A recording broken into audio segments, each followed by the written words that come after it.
Lord, we magnify you, King Jesus. We welcome you, brothers and sisters all over the world, Uganda, Kenya, Pakistan, England, USA, Italy, France, Germany. Hallelujah. Thank you that for following us. And if you are following us from any other place in the world, any other nation, please let us know. Come my dear, come my son here, Kurt Vella Petroni. I want to say something to all our brothers and sisters who are part of this ministry, whom the Lord has hooked you up prophetically and apostolically with this altar. In this house, this ministry, today by the grace of God, is represented, as you know, in 7 different nations. And we're growing. And until Jesus Christ comes, we're going to continue to grow and occupy. Jesus says, until I come, you occupy. Amen. Hallelujah.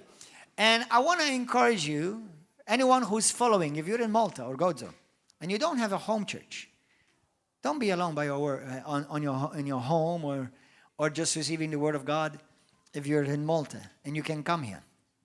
Because when you're part of something much bigger than you, you're going to remain in a place where you're always receiving.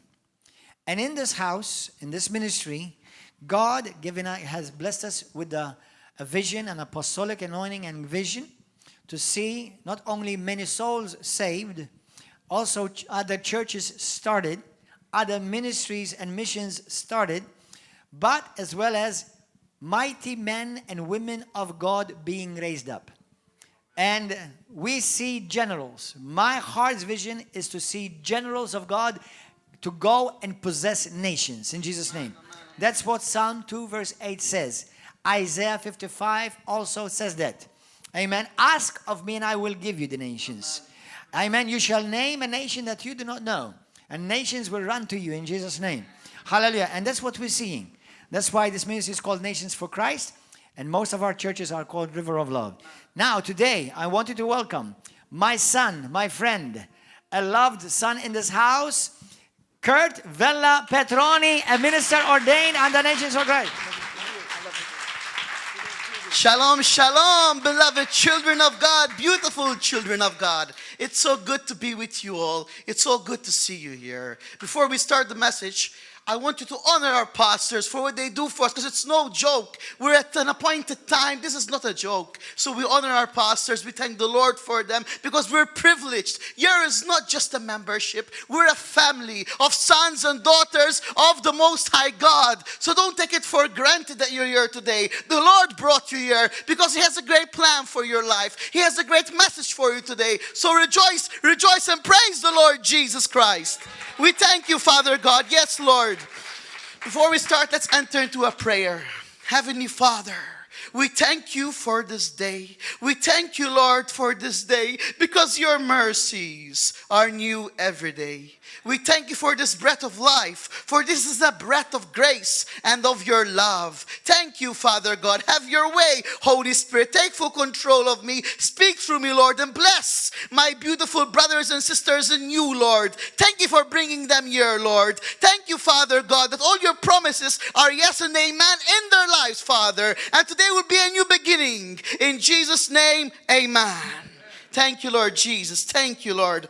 So today we're going to be starting from the parable of the 10 virgins, the 5 wise and the 5 foolish. And the message is called Be the wise virgin and not the foolish one. But now you tell me, Brother Kurt, how can I be a virgin? This speaks about the spiritual sense. Because in Christ, we become a new creation. In Christ, everything is new. As it says in the Apostle Paul letter to Corinthians, it says, who's in Christ, behold, is a new creation. The old is gone and the new has come. So in Christ, you're a new creation. And in the Father's eyes, your soul is virginified. Your soul became a virgin in the Father's eyes. You're new. Everything has been made new. So this is the parable of the 5 wise virgins and the 5 foolish virgins. Let's go to Matthew 25, 1 to 13, please.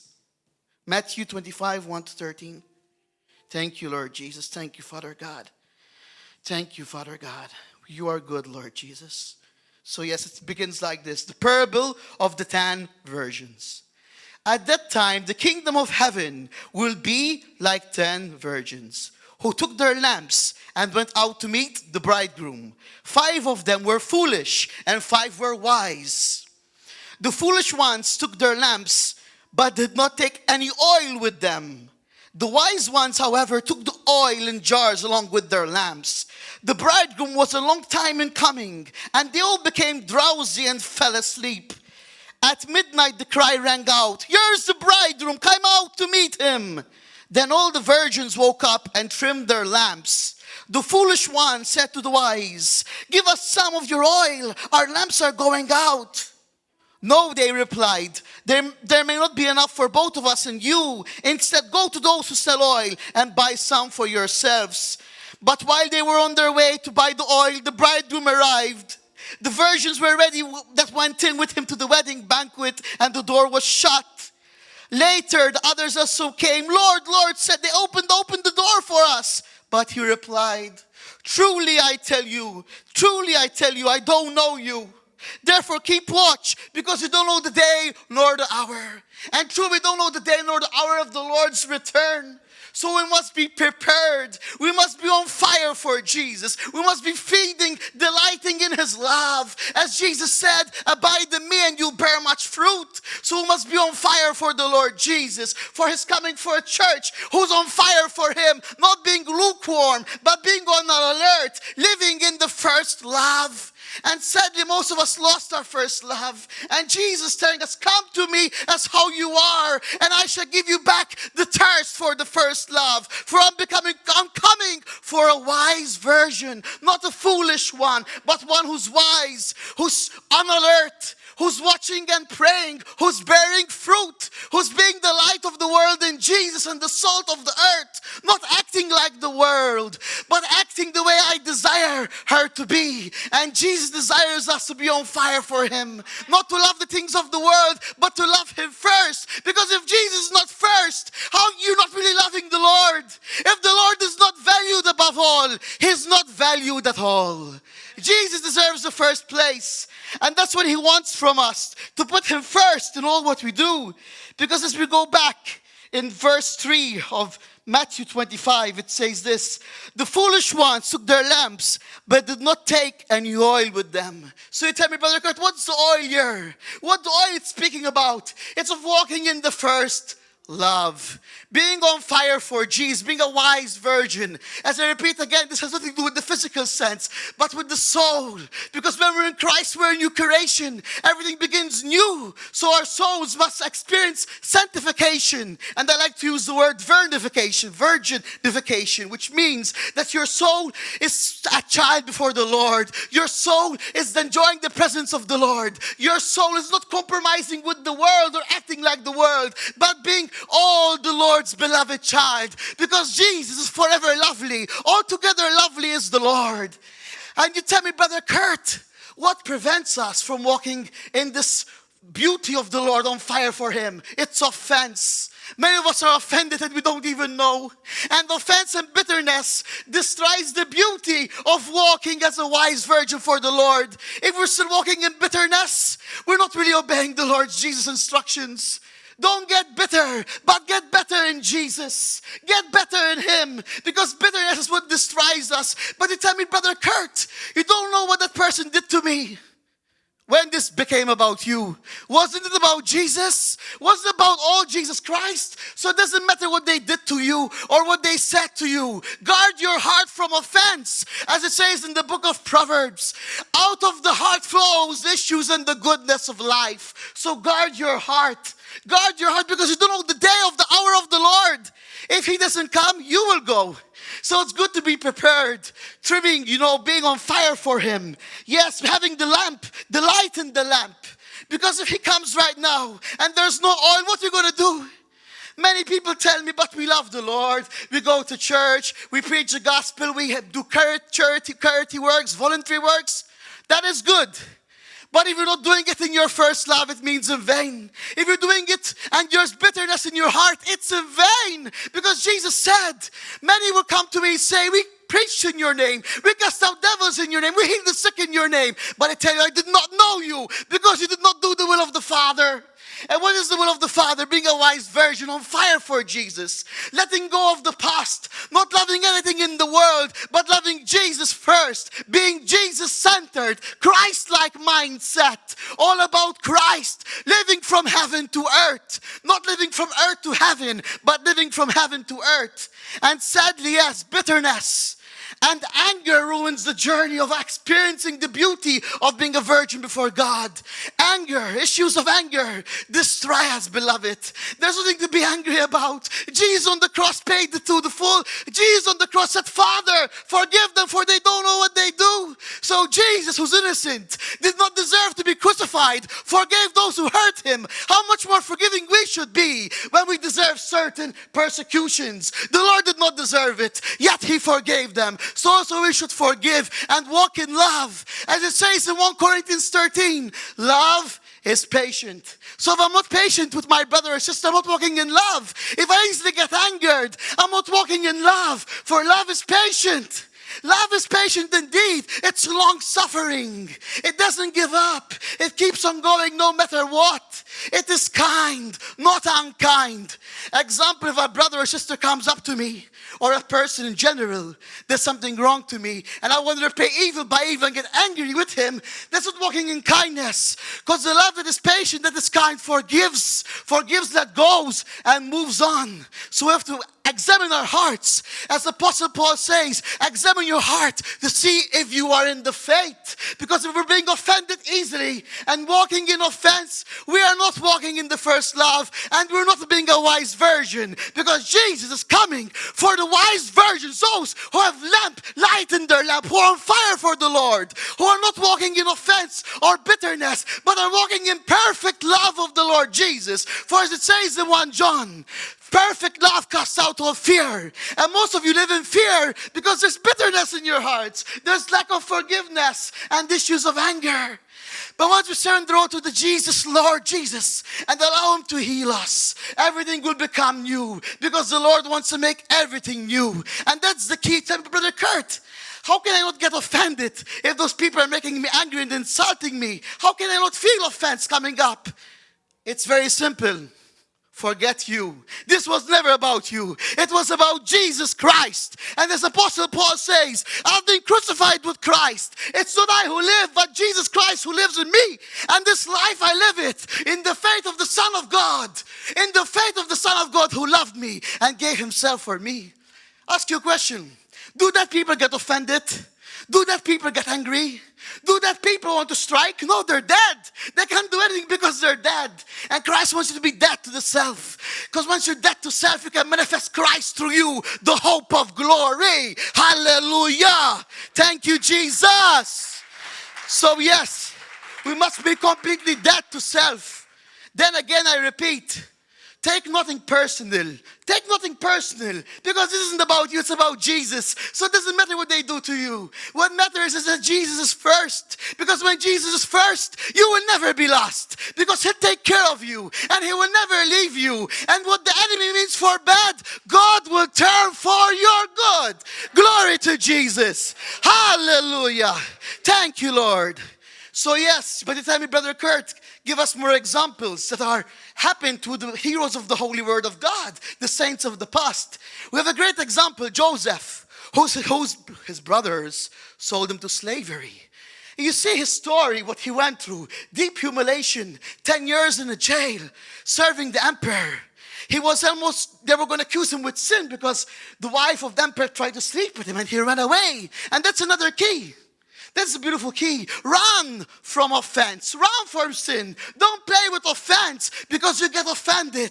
If sin is coming your way, run away from it. That is strength. Not playing with it, but running away from it. Guarding your heart. For who plays with the fire will be burned. So if sin is coming your way, offense or bitterness, you see it coming, guard your heart. And give the thoughts to Christ. And give them obedience to Christ. As Apostle Paul says, hold your thoughts, submit them to Christ as obedience. And Christ will take care of you. So back to the story of Joseph. When his brothers sold him to slavery, it was 10 years of intense suffering. He had everything and he ended up with nothing. But what happens in the end? His brothers end up with famine and they come to him, and Joseph God used that situation, so Joseph is united with his brothers. And he tells them, what the Lord meant for evil, God turned for good. And indeed, God turned for good. Because Joseph, out of poverty, became an emperor. He had all the power. And he had the power to save his brothers. And instead of punishing them, he saved them. What would you do if a brother or sister offended you? How would you react? With grudge or bitterness? Or repay evil by good and forgive them? What would you do? The key is to forgive. Repay evil by good. Walk in love. And all will be well, because the Lord will take care of you. What he did with Joseph, from poverty making him an emperor and giving him all what he needed, he'll do to you when you walk in the first love, when you're being a wise virgin, not foolish like the world, but wise like Christ. As the word of God says, as he is, as so are we. What he is by nature, we are by grace. And Jesus came to the earth to transform us in his image and likeness, to be like him, to think like him, to live like him. This is what it means to be a Christian, to be like Christ. So if I say I'm a follower of Jesus, a Christian, and I don't think and live like Christ, something is wrong with me. And I should examine what's in my heart, because a Christ-like, a disciple of Jesus will think like Jesus Christ. For Apostle Paul says, have the mind of Christ. You have been given the mind of Christ. When you're a new creation, everything has become new. Your soul is a virgin before the Lord, and you have the mind of Christ. So think like Christ. As a person thinks, so is he or so is she. So be sure that you're meditating on the word of God and guarding your heart from bitterness and offense. Because I repeat again, don't get bitter, get better, because Jesus is coming for a wise virgin. Glory to God. Thank you, Jesus, Lord. Thank you, Jesus Christ. Yes, Father, we give you all the glory. So as we continue in verse 6, at midnight the cry rang out, here's the bridegroom, come out to meet him. Then all the virgins woke up and trimmed their lamps. The foolish one said to the wise, give us some of your oil, our lamps are going out. No, they replied, there may not be enough for both of us and you. Instead, go to those who sell oil and buy some for yourselves. So tell me, Brother Christ, what it's saying here? I can't save you. You can't save. Only Jesus can save us. So the key is not depend on people to be saved. Depend on Jesus for your salvation. Depend on him being your first love. Not on people, because we can't save you. Only Jesus saves. So make sure he's your first love. Make sure he's first in everything. Not only doing good deeds, not only praying. Yes, coming to church is important. But your heart must be with Christ. Not this coming as an attendance or as a tradition or as a habit. No, you come for Christ. You come all for Jesus. As Apostle Paul says, eat or drink, do all for the glory of God. Glory to Jesus. I repeat again, as Apostle Paul says, eat or drink, do it all for the glory of God. So what we do must be for his glory. That's the mindset of being a wise virgin, living in the first love. Eat or drink, anything we do for his glory. Coming to church, coming for his glory. Not to be seen, but for his glory. Because if you're coming with intentions to be seen, or preaching the gospel to be seen, that's the wrong motive. That would build offense. You start to get offended, because you start seeing people growing and you not growing, and you start saying, Lord, how the person is growing, he's doing missionary works, he's being chosen, and I'm left behind. You'll be offended because you're making it about you. But if you make it about Christ, no matter who's promoted, no matter who's speaking, no matter who's getting elevated before you, you'll not get offended, because you know it's all about Christ. And that will give you joy to see others advancing. It will give you joy to see others increasing in faith, because you'll understand without a doubt that what matters is that Jesus is being glorified. Glory to God. Thank you, Lord Jesus. Thank you, Lord Jesus. Thank you, Lord. You are good, Lord Jesus. Yes. So as we're saying, when you have the mindset to only glorify Christ, it doesn't matter what's happening around you. Because remember, we're not here to compete with each other. We're here to complete each other in Christ. We all have something to give. We're all important. We're all uniquely special and uniquely beautiful. But the problem is offense and issues of anger. It's preventing us from growing the way the Lord has planned for us. It's preventing us from going from glory to glory. So the key is to guard our heart. Yes, and understand that each person you meet in Christ is unique. Is part of you. You're part of Him. Because in Jesus we're one body and we all need each other to survive and grow in His love. But you tell me, Brother Kurt, that brother or sister offended me, what should I do? What if I tell you God allowed that offense to test your heart so He sees where your heart is? Sometimes God doesn't change circumstances to change our hearts so we grow more like Christ. So if a brother or sister offended you, don't take that offense. Ask yourself, why God allowed this? What if He's teaching you a lesson to grow more in love? How love can grow if there's no conflict? How a diamond can shine if it's not passed through pressure? How can gold become so beautiful if it's not passed through fire? So you pass through tribulations to grow in love. And the Lord will test you in two areas, love and faith. As Papa Kenneth Hagin used to say, love thinks no ill of nobody. If you're really walking in the love of Christ, you'll not be offended with what people do to you. For love keeps records of no wrongs. Love keeps records of no wrongs. 1 Corinthians 13 verse 5. Love keeps records of no wrongs. So if we're walking in the love of Christ, we'll not get offended. We will repay evil by good, make peace. Because as the Lord said, before you come to the altar, make sure that you're at peace with your brother and sister. Because if I'm coming out to the altar of the Lord and there's bitterness in my heart, I'm trembling on the blood of Jesus, and He will hold me accountable. Because the Lord doesn't want a lukewarm wife. He doesn't want a lukewarm bride. He's coming for a spotless bride. And He wants us to live in the first love, not compromising with the world. As Jesus said, you can't have two masters. It's either God or the devil. But we belong to Jesus, the true living God. And we shall put Him first. And we shall live in the first love. We shall be a virgin with fire for the Lord. Glory to God. Thank you, Lord Jesus. The Lord is so good, altogether lovely. And yes, we will be the wise virgins. We will be the bride which Jesus deserves. Doesn't He deserve a spotless bride? Look what He went through to save us. He had everything in the kingdom of heaven. All the angels worshiping Him, all the glory. But He came to the earth, humbled Himself in human flesh, humbled Himself until point of death on the cross. The sinless, perfect Son of God died a criminal's death so He can bring you and me to the Father's house, to the Father's love. Isn't that beautiful? Doesn't He deserve all the praise? He gave it all away for you and for me. So shouldn't we give it all for Him?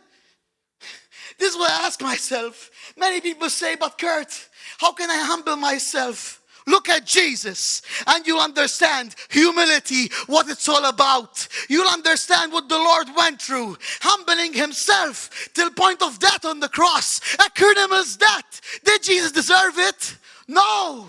He's the perfect sinless Son of God, yet He died the criminal's death so He can bring you and me in the Father's presence, in the Father's house, to delight in His unfailing love. Glory to God. Yes, Lord Jesus, You are good. Yes, Lord, You are good. Thank You, Lord Jesus. Thank You, Father God. We give You all the glory, Lord Jesus Christ. We give You all the glory, Lord.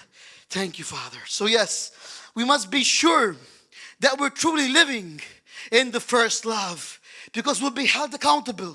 Truly we'll be held accountable. I would like us to go to Philippians 2, please. Thank You, Lord. Thank You, Lord Jesus. You are good. Thank You. And I would like to encourage you, no matter your weaknesses, no matter what you're going through, the Lord still can use you. The Lord is looking for availability. He's not looking for your ability. He's looking for your availabilities. He's looking for how much you're open for Him, not what you can do. You can do nothing well, but He can use you. And you'll be surprised how He can use you. You might think, but what can I do? I'm not good alone. You never know. Open your heart for the Lord. Find time for the Lord. And He will surprise you how He will use you. He will overwhelm you how He will use you. The Lord is good. And even if you're weak, He is strong in you. His grace is sufficient. I boast in Christ in my weaknesses to glorify God. I went through a traumatized childhood. I saw lots of rejections. I was mentally abused by doctors. I was forsaken at a young age from my parents. I grew up in a horrible adult childhood. I had conditions. I was diagnosed by doctors which by God's grace I got healed from. I was diagnosed with Tourette's and ADHD. I could not even read. But when I came to Jesus, I did the impossible. I started reading. I could have remembered thoughts. Before I could not even remember what I'm going to say. Now by God's grace I do. Because when you come to Christ, all things are new. Even if you're weak, He will make you strong by His grace. Thank you, Jesus. Thank you, Jesus. Thank you, Jesus. Thank you, Lord. Even if you feel you can't do anything good, even if you feel like an outcast, or you feel not from this world, the Lord says, you are mine, I am yours. It doesn't matter what they think, because I bought you by my blood, and I will never leave you. And my never means never. Glory to Jesus. Amen. Thank you, Lord Jesus. So yes, when we're weak, by His grace we are strong. And I can testify to this. I can testify. I tried all the faiths, all the religions. I was in occult. I was very deep into extraterrestrial life. I'm not going to mind saying certain things to give glory to Christ. I was abducted by so-called aliens. I discovered their demonic entities. And I've seen lots of terrible things. But when I came to Jesus, He set me free. He healed my broken heart. All the offense left away. And I forgave and made peace with everyone. And now I'm joyful because the joy of the Lord is my strength. Glory to God. Glory to God. Glory to God. So no matter what you've gone through, no matter what you feel, no matter what you've seen, the Lord wants to make something new in your life. And if you repent and turn away from your sins and make your mind right according to the will of God and let go of offense and bitterness, the Lord will use you well. Even if you feel you can't speak, He will use you. Like Moses. Moses used to stutter, but the Lord still used him, and He used him greatly. So it doesn't matter your weakness. If you're weak, the Lord will make you strong. Remember, repeat this again. The Lord does not see your abilities. He sees your availabilities. He sees how available you are, how open you are to Him. And He'll use you greatly. Glory to God. Thank you, Lord Jesus. So now you tell me, Brother Kurt, what we must have to grow each other more in the love of Christ, which is patient, kind, keeps records of no wrongs, the love that never fails. What will help us? In Philippians 2 verse 1, it says this. Philippians 2 verse 1. Therefore, if you have any encouragement from being united with Christ, if any comfort from His love, if any common sharing in the Spirit, if any tenderness and compassion, then make my joy complete by being like-minded, having the same love, being of one spirit and one mind. So Apostle Paul is saying, must be one spirit, one mind. As I repeat, we're not here to compete with each other. We're here to complete each other in Christ. And we all have something to give in Christ. Because who's in the Spirit of Christ knows each other in the Spirit. So we must be one mind, one heart if we want to grow in the love of Christ and be living in the first love. One mind, one heart. We all have gifts and we all need each other. We all need each other. In Jesus, we're one. In Jesus, there's oneness. Divine oneness, wholeness, divine unity. That's the true one love in Jesus Christ. Because in Jesus there's oneness indeed, oneness.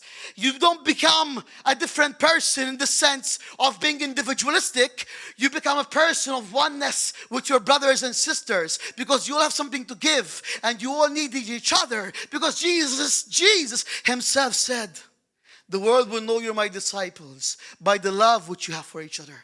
So if we're walking in the love of the world will know we're His disciples. But why has not the world understand and discovered us as we're meant to be?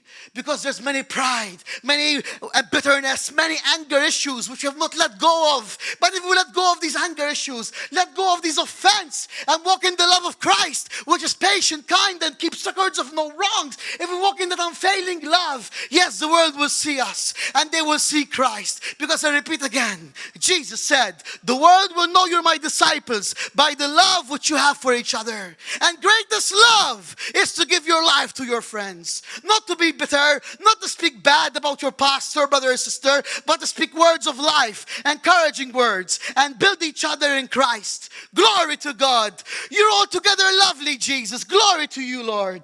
Thank you, Lord Jesus. Thank you, Lord. So as we continue, verse 3, Philippians 2, verse 3. Listen to this. Do nothing out of selfish ambition or to look holier than others. Rather, in humility, value others above yourselves. So what it's saying here, true humility will see others more important than you, better than you. You see that they have something to give, that you need each other to grow in Christ. Not competing, but completing each other in Christ. Edifying each other. As it says in verse 4, it indeed says, not looking to your own interests, but each of you to the interests of others. So, if we want to be a wise virgin, walking in the first love of Christ, we must see people's needs more important than our needs. We must live in that love that we know that our brothers and sisters are here for a purpose in our life. Not to get offended, angry, or bitter at each other, but to love, encourage each other, speak words of life, be there for each other. That's how the world will know us. And you tell me, Brother Kurt, but I pray for my brothers, I pray for my sisters. It's not enough.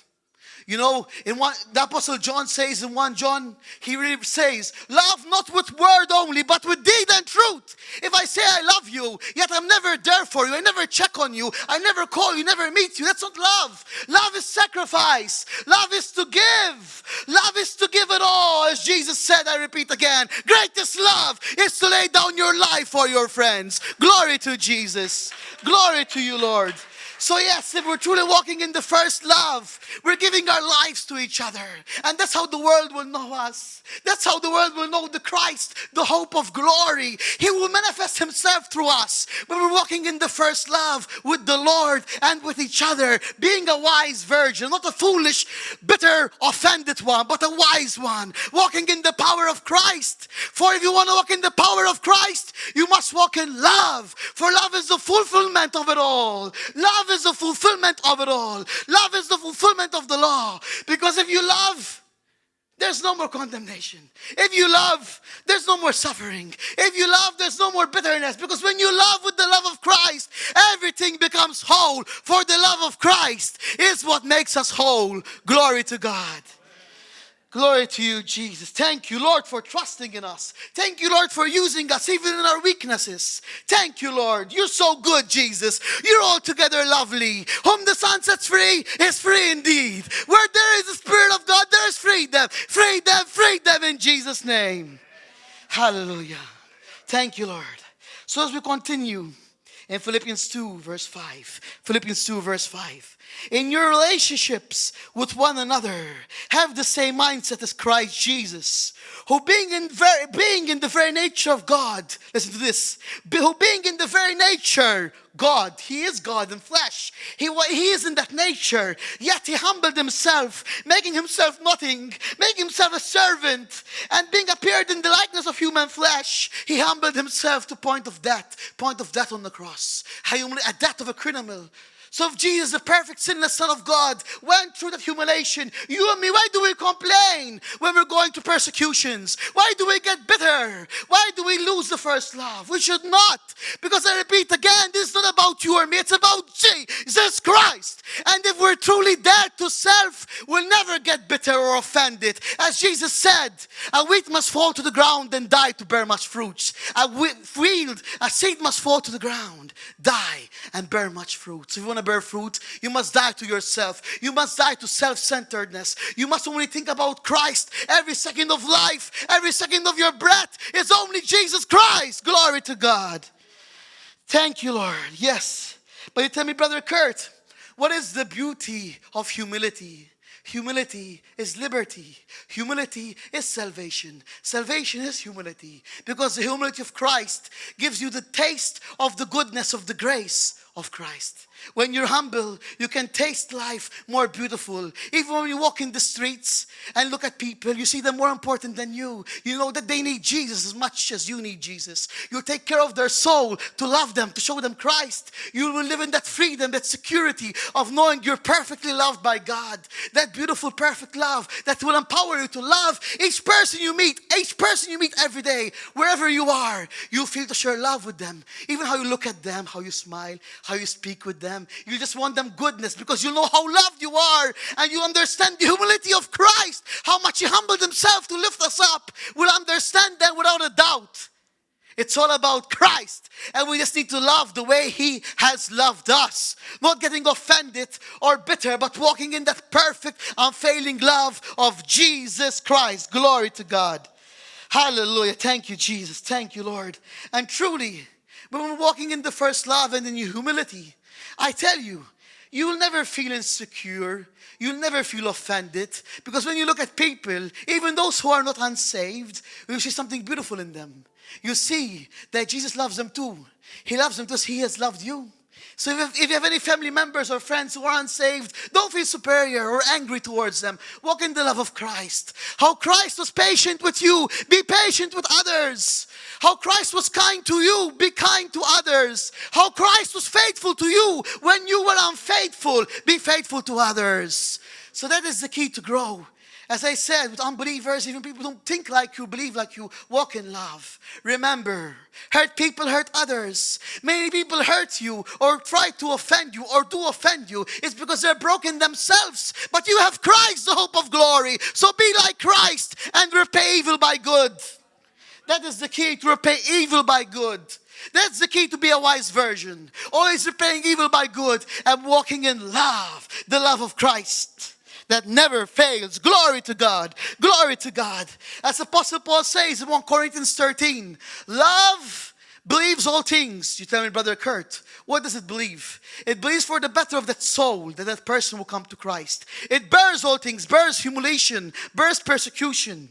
It endures all things, and it never fails. Like Jesus, He did not fail, because when He gave it all away, 3 days later He risen from the dead, and now He wants to rise you and me with Him in His glory. Glory to God. Thank you, Lord Jesus. Thank you, Lord.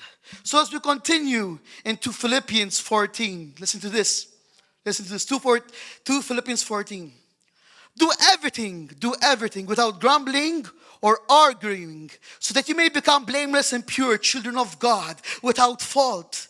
So, if you're walking in grumbling about your life, if you are always arguing with people, something is wrong in your heart. Because if you're truly in Christ and walking in the first love, if you're truly being a wise virgin, you will not argue with people or go to pointless arguments with your brothers and sisters. You'll walk in love and speak the truth in love. Not the truth in arrogance, not the truth in anger, but speaking the truth in love is what will set you free.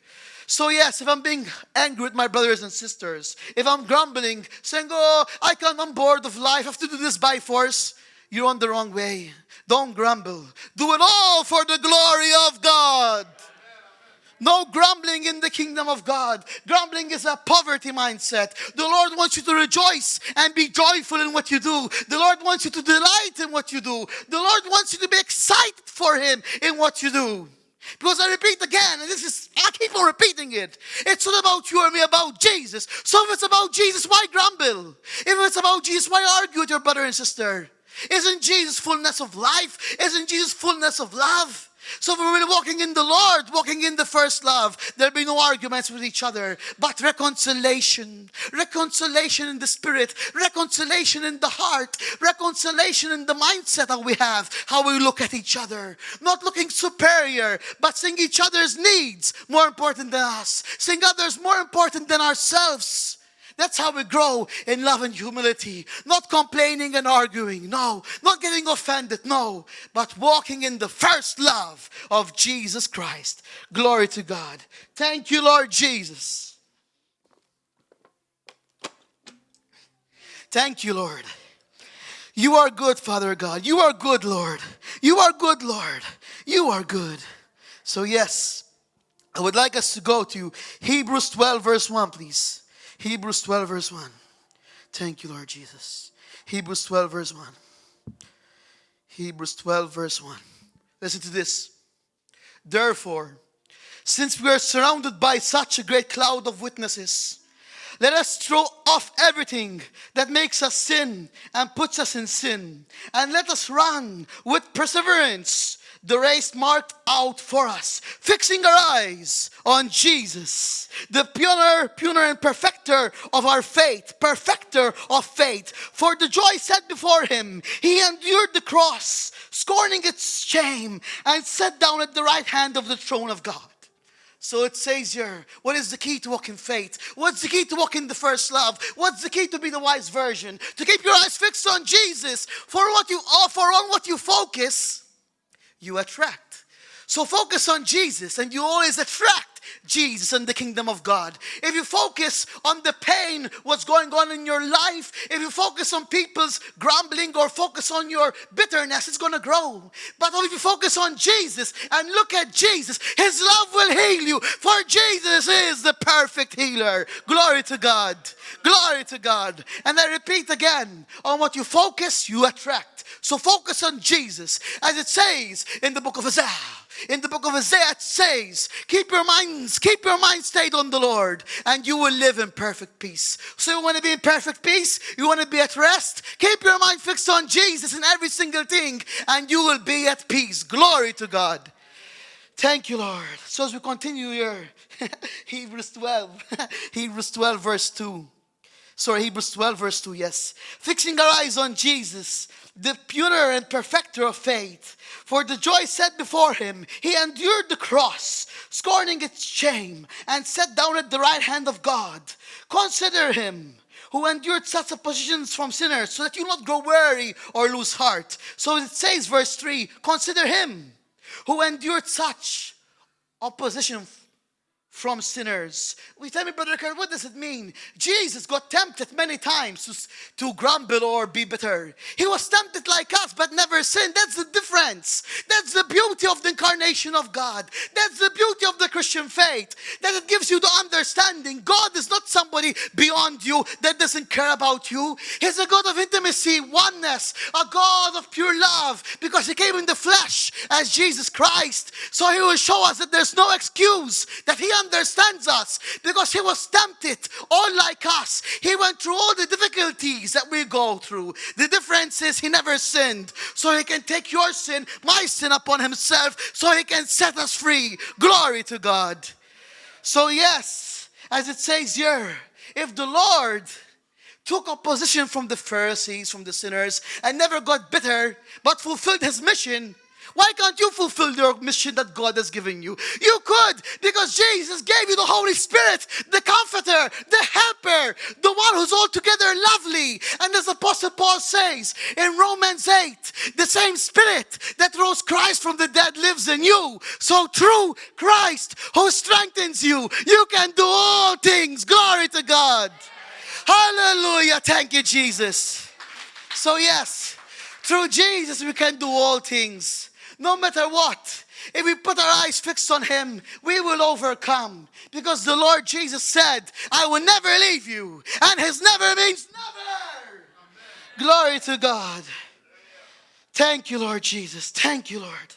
We're so blessed, so privileged to be here. So honored to be here. Don't take this for granted, brothers and sisters. There's Christians who are dying for their faith. There's Christians right now who are being beheaded, and you have it all easy. So thank the Lord for that gift. You're blessed to be a blessing. Don't be the problem, but be the solution of the problem. Thank the Lord that you're here today. Thank him, because I tell you, there's brothers and sisters who are being persecuted right now, and we have it all easy. Thank the Lord. So use this time for his glory. Glory to God. Thank you, Jesus. We're so blessed. But the problem is, we live in a comfort zone, you know. We're so much spoiled in the Western world. This Western world makes us spoiled, but we need to give it all away. Because Jesus said, deny yourself, carry your cross, give it all away and come and follow me. We mustn't be with the world and with God at the same time. You can't have two masters. It's either Jesus or the world. So as Jesus said, deny yourself, carry the cross, give it all away and come and follow me. And you will see great things. And that's the key, to give it all away. And you tell me, Brother Kurt, what does it mean to give it all away? Where Jesus being the first love, where you're not walking in bitterness or offense. You're not getting bitter, you're getting better. And you're walking as the wise virgin, the spotless bride whom Jesus is coming for. Thank you, Lord God. Thank you, Lord God. Glory to you, Jesus. Glory to you, Jesus. We should always, you tell me, Brother Kurt, what is the mindset of truly living in this first love and honest? It's being thankful. Thankful of every second of the breath of Christ. Because every breath is a miracle of his love and grace. And the thankful heart is a free heart. And the thankful heart is a heart which is a magnet to attract the miracles and the goodness of God. Glory to Jesus. So yes, you want to see miracles? You want to see breakthroughs? You want to see everything new in your life? Be thankful. Rejoice at all times. Praise the Lord and thank Him. For this is the will of God for you in Christ Jesus, to live in thankfulness. You tell me, Brother Kurt, but what? I want to obey the Lord. I try to obey the Lord. Thank the Lord. And by thanking the Lord, you start to obey the Lord. Because the more you thank Him, the more you become obedient. Because the more you thank Him, the more you discover what He did for you. The more you thank Him, the more you realize how blessed you are, which will lead you to obey you. Obey Him out of first love. Because not you loved Him first. He loved you first. And through being thankful and walking in that thankfulness, that will lead to obedience. Glory to God. Glory to you, Jesus. It's not what we've done for Him. It's what He has done for us. And on the cross, He said, it is finished. Glory to Jesus. Yes, Lord. We praise you, Jesus. Yes. Thank you, Lord. So let's be prepared, because the Lord is coming. Anytime now He will come. And if He doesn't come, you will go next to Him. So either way, be prepared and be the wise virgin who's walking in the first love, because the Lord will come like a thief in the night. So be prepared. Don't take your walk ungrateful. Don't take it for granted. It's a blessing, a gift. Not you chose Him. He chose you. Not you loved Him first. He loved you first. So take this as a gift and as a responsibility. For with great power comes great responsibility. So fulfill the task that the Lord has wants from your life. Glory to you, Lord. Thank you, Lord Jesus. Thank you, Lord. Thank you, God. You are good, Father God. You are good, Father God. Hallelujah. So as we continue in Hebrews 12, yes, verse 6, listen to this. Because the Lord disciplines the one whom He loves. So you tell me, Brother Kurt, why is life seeming difficult? Why I feel the Lord is far away from me? What if I tell you the Lord's not far away from you, but you're far away from Him, and He's allowing you to go to hardships so you get closer to Him? Because remember this, God at times doesn't change our circumstances to change our heart. God at times doesn't change our circumstances, so He will change our heart. So if you tell me, Brother Kurt, I've rebuked the devil in Jesus' name. I spoke new beginnings in Jesus' name, but life is getting harder. What if I tell you it's getting harder? So the Lord is allowing it to change your heart, so you'll depend more on the Lord and not on yourself. What if the Lord is training you? What if the Lord is disciplining you? What if the Lord is chastening you? But you tell me, why will He do this? True love will correct. True love is discipline. True love will lead to correction. If I say I love you and I never rebuke you in a godly way, or never encourage you, never tell you that you're doing that wrong, I don't truly love you. I truly love you and you're on the wrong path, I will tell you, so you'll get on the right path, because I don't want you to die and perish in your sins. So love, yes, love corrects. Love rebukes in gentleness, because love of Christ doesn't desire none to perish, but all to come to repentance. So as it says over here, yes, the Lord disciplines the one whom He loves, and He chastens everyone who accepts His Son. So we've accepted Jesus. He will allow us to go through hard times, to see where our heart is, to grow in love, to grow in patience, to grow in the fruits of the Holy Spirit. How can you grow in the fruits of the Holy Spirit if everything is easy? As we said earlier, we must get out of our comfort zone. We'll go through hard times, so we grow. We grow in the Lord. As it says in 2 Corinthians 3, wherever there's a Spirit of the Lord, there's freedom. And we're being transformed in the same Spirit of His image of likeness, from glory to glory, glory to God. So yes, the Lord is transforming us. As it says in Romans 8:28. Let's go to Romans 8:28. Thank you, Lord. Thank you, Father God. Thank you, Father God.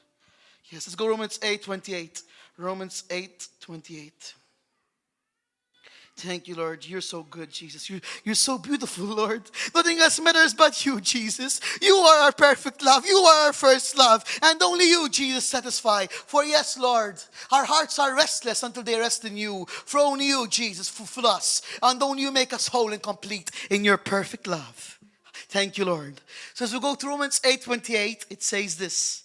And we know that in all things, God works for the good of those who love Him, who have been called according to His purpose. So if the Lord is chastening you and rebuking you in love, He's allowing it so you grow in more in His image and likeness. For yes, as it says in Romans 8:28, I repeat again, it says, and we know that in all things, God works for the good of those who love Him, for those who are called according to His purpose. So you've been called by Christ. He called you, not you called Him. He chose you, not you chose Him. He loved you first, not you loved Him first. But because He loved you first, you can live in the first love which He loves you with. Love with that love. And you will understand that He will turn all things for your good because you love Him with His love. The love which He loved you with.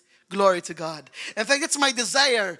I always pray to the Father. I desire nothing but you, Lord. I want to love you the way you love me. That's my desire. I want to love Jesus the way He loves me. Because only Jesus can satisfy. Only Jesus sets us free. Only Jesus makes us complete. Even if all the brothers and sisters or friends, family, people leave us, we have a great perfect love who will never leave us. And His name is Jesus Christ. Glory to God.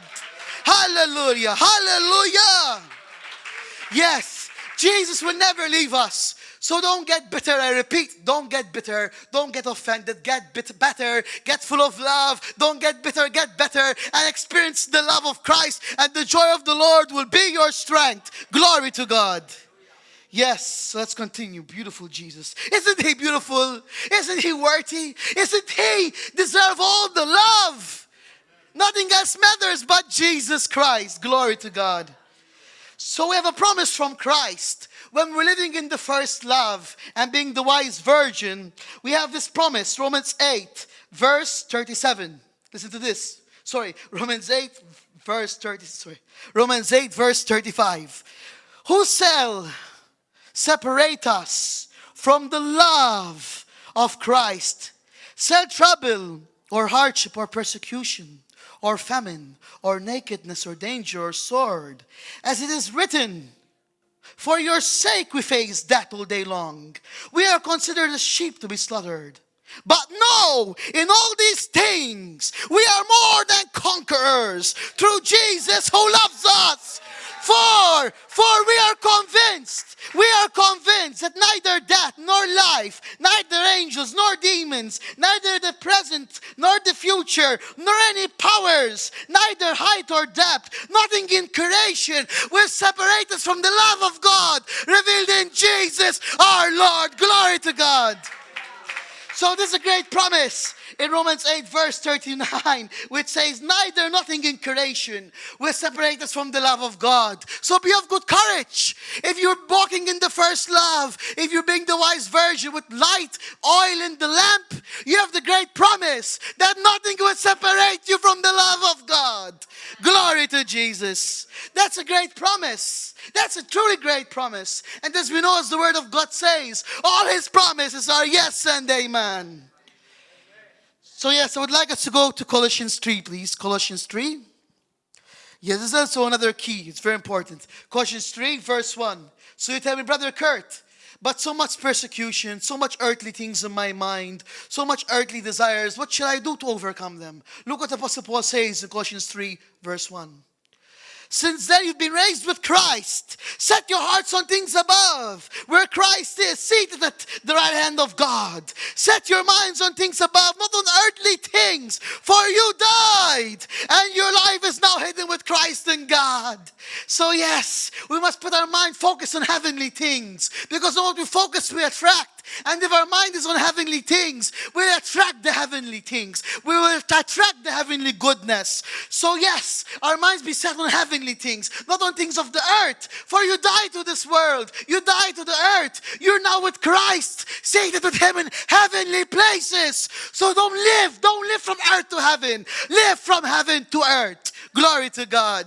So yes, if we truly believe we're dead to this world and hidden in Christ, we will not live and think like the world. We will not desire things of the world, but only desire Christ. As Jesus said, seek first the kingdom of God and His righteousness, and all things will be given to you. Glory to God. So yes, as Jesus said, don't worry about tomorrow. Don't worry about what you're going to eat. Don't worry about what you're going to dress. Don't worry about these things. For unbelievers, pagans think these things. You don't need these things. Jesus says, seek first my kingdom, live righteously, and I'll give you everything you need. Glory to God. So that's the key.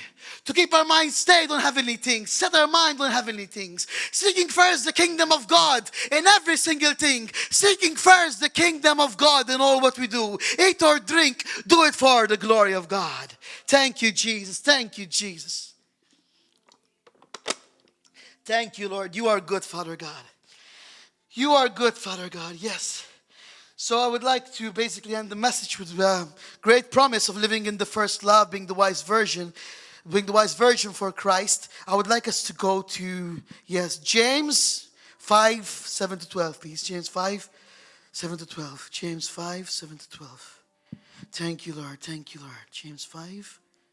Thank you, Jesus. Thank you, Jesus. Yes, James 5. Yes, James 5. Let me check the number again. James 5, verse 7 to 12. This is very important. James 5 version, James 5, 7 to 12. This is very important to be as the wise virgin walking in the first love. Look what James says. Be patient then, brothers and sisters, until the Lord's coming. See how the farmer waits for the land to yield its valuable crop, patiently waiting for the autumn and the spring rains. You too be patient and stand firm, because the Lord's coming is near. Don't grumble against one another, brothers and sisters, or you will be judged. The judge is standing at the door. So let's reverse back. Look at what says, verse 8. You too be patient and stand firm, because the Lord's coming is near. Don't grumble against one another, brothers and sisters, or you will be judged. So if we're walking in offense and grumbling with each other, we are in danger zone. So repent, reconcile with your brothers and sisters, reconcile with the Lord. And yes, the Lord will give you freedom from that bitterness, because yes, as it says here, don't grumble against one another, brothers and sisters, or you'll be judged. If we're grumbling about each other, we will be judged. But we walk in the love of Christ, which is patient, kind, the love that keeps records of no wrongs, the love that endures all things, the love of Christ that never fails. All will be well with your soul. Glory to God. So as we continue, James 5, verse 10. Listen to this. Brothers and sisters, as an example of patience in the face of suffering, take the prophets who spoke in the name of the Lord. As you know, we count them blessed as those who persevered. Patience and perseverance, which is very important. Patience and perseverance in every season. For every season has a reason. Kull staġun għandu raġun f'Kristu il-mulej. So yes, every season has a reason in Christ. So yes, be patient. Be patient. And the Lord will count you blessed, because you have heard of Job's perseverance and have seen what the Lord finally brought about. The Lord is full of compassion and mercy. So you tell me, Brother Kurt, what did the Lord do to Job in the end? You know, Job lost everything.